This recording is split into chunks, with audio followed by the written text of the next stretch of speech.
Badan Legislasi DPR atau Balik DPR hari ini baru saja menyepakati penyusunan draft RUU atau Rancangan Undang-Undang Nomor 39 Tahun 2008 tentang Kementerian Negara. Ini salah satu RUU yang lagi disorot publik karena pembahasannya bertepatan dengan ramainya isu Presiden terpilih Prabowo Subianto yang berencana untuk menambah jumlah kementerian di kabinetnya nanti. Ditambah lagi karena salah satu poin yang diusulkan berubah dalam undang-undang ini adalah terkait jumlah maksimal kementerian yakni 34. Nah, poin itu tercantum di pasal 15. Dalam draft RUU pasal ini redaksinya menjadi Presiden dapat menetapkan jumlah kementerian dengan memperhatikan efektivitas penyelenggaraan pemerintahan. Berbagai catatan pun disuarakan di dalam rapat tadi, diantaranya oleh fraksi PDIP dan juga PKS. Berikut liputan selengkapnya. Materi muatan RUU perubahan Kementerian Negara yang telah diputuskan secara musyawarah mufakat yaitu sebagai berikut. 1. Penjelasan pasal 10 dihapus. 2. Perubahan pasal 15 dan penambahan ketentuan mengenai tugas pemantauan dan peninjauan undang-undang di kementerian.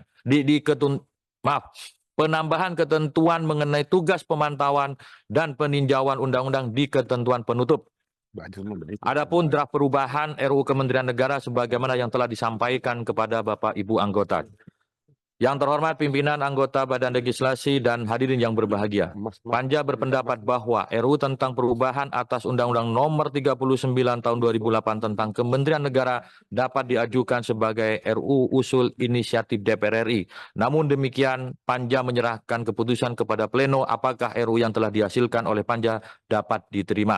Fraksi PD Perjuangan memberikan beberapa catatan mengenai perubahan atas Undang-Undang Nomor 39 Tahun 2008 tentang Kementerian Negara, di antaranya sebagai berikut. Pertama, fraksi PD Perjuangan memandang dalam penyelenggaraan pemerintahan jumlah kementerian negara harus memperhatikan aspek efektivitas dan efisiensi serta prinsip-prinsip tata kelola pemerintahan, good governance dan good government. Kedua, fraksi PD Perjuangan berpandangan mengingat negara memiliki sumber daya yang terbatas, maka dari itu perubahan jumlah kementerian harus diatur seefisien mungkin agar tidak membebani keuangan negara.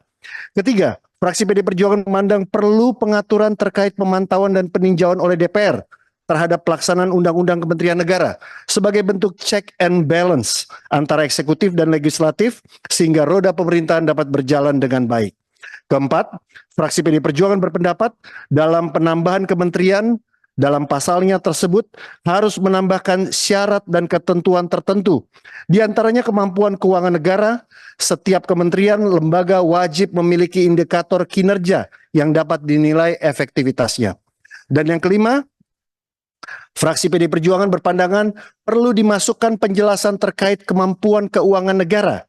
Di antara lain adalah mempertimbangkan kapasitas fiskal belanja pemerintah pusat harus lebih banyak alokasi belanja untuk rakyat sebagai kelompok penerima manfaat daripada untuk birokrasi yang saat ini kenyataannya 50% untuk birokrasi.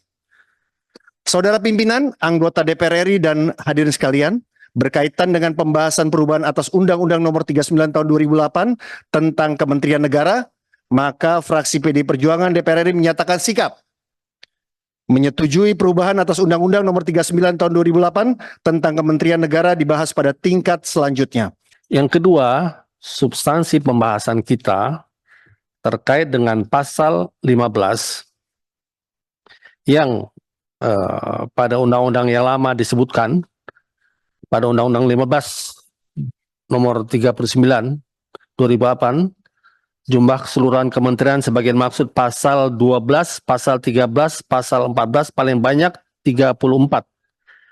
Maka dalam draft yang kita terima ini diusulkan dalam pembahasan balik berubah berbunyi pasal 15-nya jumlah keseluruhan kementerian sebagaimana dimaksud dalam pasal 12, pasal 13 dan pasal 14 ditetapkan sesuai dengan kebutuhan Presiden dengan memperhatikan efektivitas penyelenggaraan pemerintahan. Maka fraksi PKS mengusulkan pada draft ini untuk menambahkan tidak hanya efektivitas, tetapi juga efisiensi.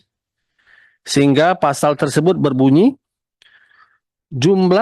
pasal 15 tersebut berbunyi, jumlah keseluruhan kementerian sebagaimana dimaksud dalam pasal 12, pasal 13, dan pasal 14 ditetapkan sesuai dengan kebutuhan Presiden dengan memperhatikan efektivitas dan efisiensi penyelenggaraan pemerintahan. Setelah mendengarkan pendapat ataupun pandangan fraksi-fraksi, selanjutnya kami minta persetujuan rapat. Apakah penyusunan kedua RUU dapat kita setujui? Luar biasa ini. Persetujuannya singkat, padat. Selanjutnya, agenda berikutnya adalah penandatanganan naskah RUU oleh fraksi-fraksi. Namun demikian, untuk efektivitasnya forum, rapat ini kami tutup dulu, terus nanti penandatangannya di akhir setelah kita tutup menjadi bagian tidak terpisahkan dari persetujuan. Dan tentu tadi ada banyak fraksi yang menyampaikan catatan-catatan dan itu ketika nanti dalam pembahasan juga akan bisa direview kembali naskah RUU yang sudah kita usulkan. Tadi kita sudah ambil keputusan untuk jadi usul inisiatif ya.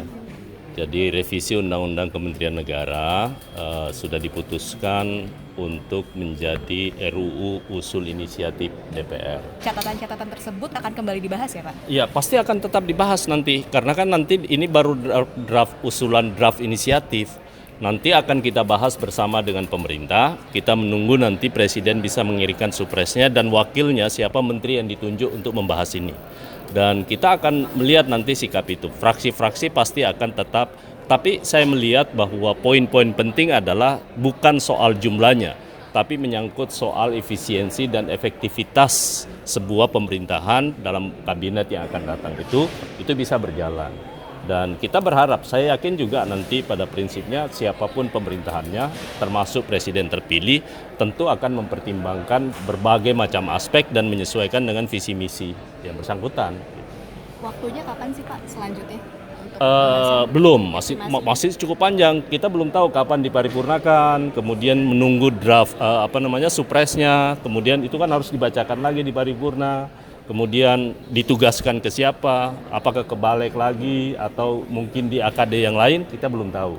Karena yang paling penting Presiden begitu kita paripurnakan dan suratnya dikirim ke Presiden, draftnya, Presiden punya waktu 60 hari untuk menyelesaikan DIM maupun wakilnya yang akan membahas undang-undang ini. Nah, setelah proses di Balik ini, selanjutnya draft RUU ini akan diserahkan ke pimpinan DPR untuk diparipurnakan menjadi draft resmi usulan DPR. Setelah itu, pimpinan DPR akan kirim draft resmi itu ke pemerintah. Lalu, pemerintah bakal mengutus perwakilan untuk membahas lebih mendalam terkait poin-poin revisi ini. Jadi sekian liputan untuk hari ini, simak kelanjutannya di kompas.com.